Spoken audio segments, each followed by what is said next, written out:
മോനെ കുഞ്ഞീഷ, അയ്യോ എനിക്ക് വയ്യ, ഞാനിപ്പോ ചാവും. എന്തിനമ്മാവ ഇത്ര കഷ്ടപ്പെടുന്നത്? ഒരു 5 ഉറുപ്പ്യ കൊടുത്താൽ ആരെങ്കിലും സഹായിക്കും. 5 ഉറുപ്പ്യ കൊടുത്താൽ എനിക്ക് 10 പ്രാവശ്യം താടി പിടിക്കാം. നിനക്കറിയോ? നീ ഒരു കൈയും തള്ളിക്ക്. അല്ല, എനിക്കിപ്പൊ കുറച്ച് തിരക്കണ്ട, ഞാൻ നാളെ വരാം. അല്ലടോ, താൻ എന്റെ കൂടെ വാ. തന്നോട് എനിക്കൊരു പ്രധാനപ്പെട്ട കാര്യം പറയാനുണ്ട്. എന്താ അത്? ഒന്ന് തള്ളിക്കേ കുഞ്ഞുഷ.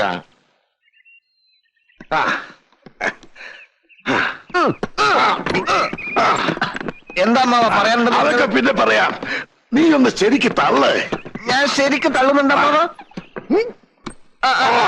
ഇപ്പൊ എങ്ങനെയുണ്ട്? കൊള്ളാം കൊള്ളാം, ഇപ്പൊ കൊള്ളാം. എന്നാൽ ഇനി കാര്യം പറ. പറ്റൊന്നുമല്ല, നിന്റെ കല്യാണത്തിന്റെ കാര്യം തന്നെ. ഒരമ്മാവനെന്ന നിലയ്ക്ക് ഞാനല്ലേ ഈ കാര്യത്തിൽ മുൻകൈ എടുക്കേണ്ടത്. അച്ഛനുമായിട്ട് സംസാരിച്ചു, നിന്റെ കല്യാണം അങ്ങ് ഉറപ്പിച്ചു. നേരാണോ അമ്മാവ? ഇക്കാര്യത്തിൽ ആരോടാ നുണ പറയുന്നത്?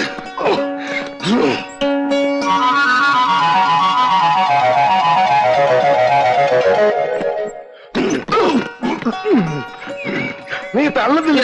ഇനി തീരെ സമയമില്ല. ഇനി അമ്മാവൻ തന്നെത്താൻ വലി. ഇന്ദു,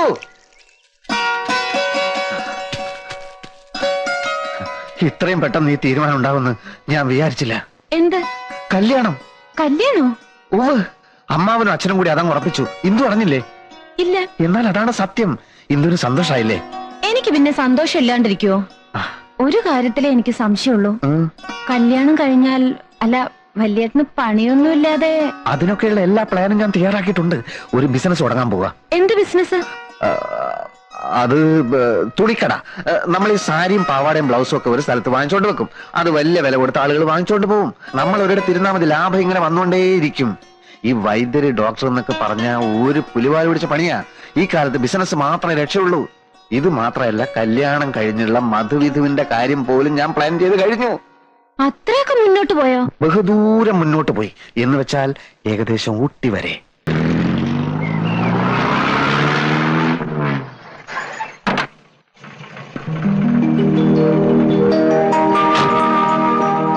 എന്റെ ഉണ്ണി, നീ എന്താ ഇത്ര വൈകിയത്?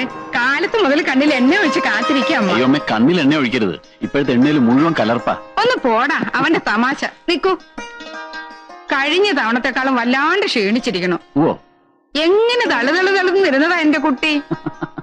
ഹോട്ടലിലെ കരിക്കാട് വെള്ളം കുടിച്ച് ഈ കോലത്തിലായി.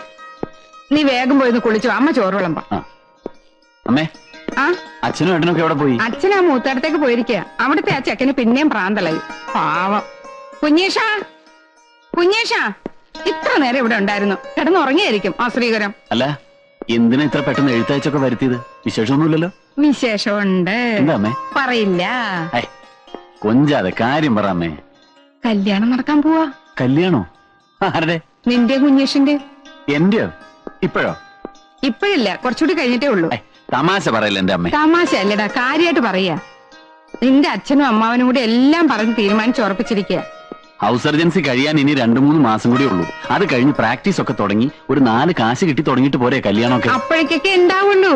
പക്ഷെ ദിവസം കണ്ട് മോതിരമാറ്റം ഉടനെ നടത്തണമെന്നാ ആങ്ങളെ പറഞ്ഞിരിക്കുന്നു. ഓ, രക്ഷപ്പെട്ടു. ഞാൻ വിചാരിച്ച ഇപ്പൊ തന്നെ പിടിച്ച് കെട്ടിക്കാൻ പോവാന്ന്.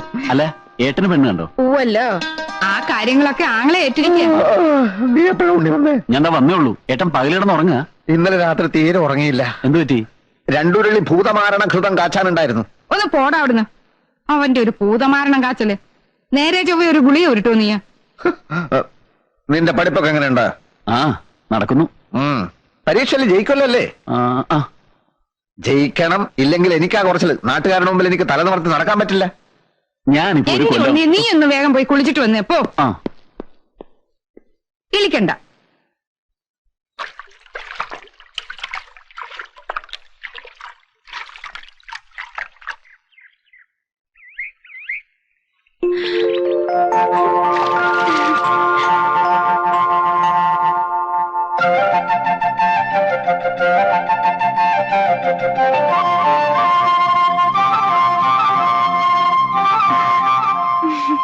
എനിക്ക് ആദ്യം ആളെ മനസ്സിലായില്ല.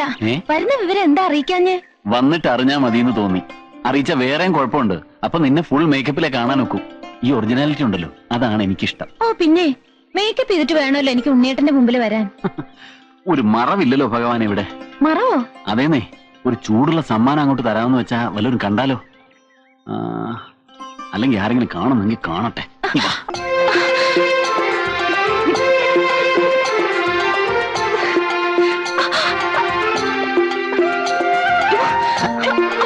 അങ്ങോട്ട് വിളിക്കാം. ഇനി വാ. വലിയൊരു അച്ഛാ. അല്ല, അവിടെ നിൽക്കുമോളെ. ഇതിൽ എത്ര നാണിക്കാതിരിക്കണത്? ഉണ്ണിയേട്ടനല്ലേ?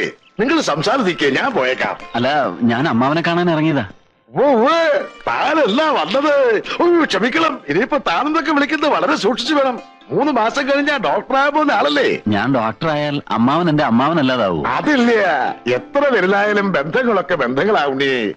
താനതൊന്നും മറക്കുന്ന ആളല്ല എന്ന് എനിക്കറിയാം. ഉണ്ണി, നിന്നോടൊരു കാര്യം പറയാനുണ്ടായിരുന്നു. മറ്റൊന്നുമല്ല, കുഴല് വെച്ച് രോഗം പരിശോധിച്ച് മരുന്ന് കൊടുത്തതുകൊണ്ട് മാത്രം കാര്യമില്ല. ഈ ഓപ്പറേഷൻ ഉണ്ടല്ലോ, ഓപ്പറേഷൻ, അതിൽ മിടുക്കനാവണം. ഇപ്പൊ ഒരു ചെറിയ ഓപ്പറേഷൻ ചെയ്താൽ ഫീസ് എത്രയാണെന്നറിയോ? ഫീസിന് വേണ്ടി ചുമ്മാ ഒരാളെ പിടിച്ച് കീറാൻ പറ്റുമോ? ചുമ്മാ പിടിക്കണ്ട. ആ വിദ്യ ഭേഷായിട്ട് മനസ്സിലായിക്കോളൂ. എങ്കിൽ നിങ്ങൾ സംസാരിക്കും. ഓ പെണ്ണിന്റെ ഒരു നാണം. എന്നാ വാ, മൃഷ്ടനായിട്ടൊരു ഊണ് തരപ്പെടുത്താം. എന്താ? എന്റെ എന്തു ഒന്ന് വേഗം വന്നേ. ബിക്കേറ്റി പോയാൽ ഞാൻ ഇനി കൊടുക്കും. മുന്നോട്ടും പൊയ്ക്കോളൂ, ഞാൻ പുറകെ വന്നോളാം. അതെന്ത്? കവലയിലൊക്കെ ആൾക്കാരുണ്ടാവും. ഉണ്ടായിക്കോട്ടെ. എനിക്കെന്തോ ഇന്നെന്ത് പറ്റി നിനക്ക് പുതിയൊരു നാണം? ഉണ്ണിയേട്ടൻ നടന്നോളൂന്നേ, ഞാൻ വന്നോളാം. അത് വേണ്ട. കല്യാണം കഴിഞ്ഞ് നമ്മൾ ഇതുവഴി ഒരുപാട് നടക്കാനുള്ളതാ. ഇത് റിഹേഴ്സൽ ആയിക്കോട്ടെ. വാ. വരാനല്ലേ പറഞ്ഞത്?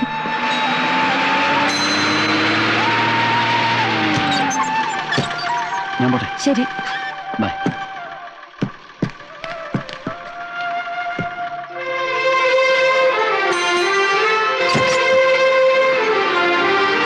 ഉണ്ണി ഉണ്ണി ഉണ്ണി എന്തേ ഉണ്ണിയേട്ടൻ പോയല്ലോ?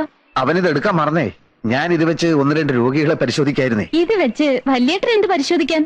അല്ല, ഇപ്പൊ ആയുർവേദക്കാരും ഇത് ഉപയോഗിക്കും. അത് പോട്ടെ, ഉണ്ണി എന്ന് പറഞ്ഞു? അവൻ ഹാപ്പി ആണല്ലോ അല്ലേ? അവന്റെ വലിയൊരു ആഗ്രഹമായിരുന്നു നമ്മൾ തമ്മിലുള്ള കല്യാണം. അവനൊരു പെണ്ണിനെ കണ്ടുപിടിക്കല് ഇനി എന്റെ ഉത്തരവാദിത്ത. വല്യേട്ടൻ എന്തൊക്കെയാ പറയുന്നത്? എന്നെ കല്യാണം കഴിക്കാനോ? വല്യേട്ടൻ കെട്ടാൻ പോകുന്നത് മൂത്തടുത്ത ചന്ദ്രികയല്ലേ, കുമാരന്റെ പെങ്ങളെ. ഞാനോ? പിന്നല്ലാതെ ഉണ്ണിയേട്ടന്റെ എന്റെയും കല്യാണം ഉറപ്പിച്ചത് വല്യേട്ടൻ അറിഞ്ഞില്ലെന്നോ? കുഞ്ഞേഷ, നിനക്കെന്താ ഭ്രാന്ത് പിടിച്ചോ? ഇവിടെ എല്ലാം തീരുമാനിച്ചുറപ്പിച്ചല്ലേ? ഇല്ല, മനഃപൂർവ്വം എല്ലാരും ചേർന്ന് എന്നെ ചതിക്കായിരുന്നു. ഓർമ്മ വെച്ച കാലം തൊട്ട് ഇന്ദുലേഖയെ ഇവിടെ കൊണ്ട് നടക്കുന്നവനാ ഞാൻ. അവളെ ഞാൻ മറ്റാർക്കും വിട്ടുകൊടുക്കില്ല അച്ഛാ. അങ്ങനെ അവിടെ കൊണ്ടു നടക്കാൻ നിനക്ക് ആരാണ് അനുവാദം തന്നത്? കുഞ്ഞേഷ, വാക്കുകൊടുത്ത തിരിശ്ശേരി മാധവൻ വൈദ്യരാ. എതിർക്കാൻ നിന്നുണ്ടല്ലോ, ശരിപ്പെടുത്തി കളയും ഞാൻ. ആരെ? നിന്നെ തന്നെ. അത് വേണ്ടി വരില്ല അച്ഛാ.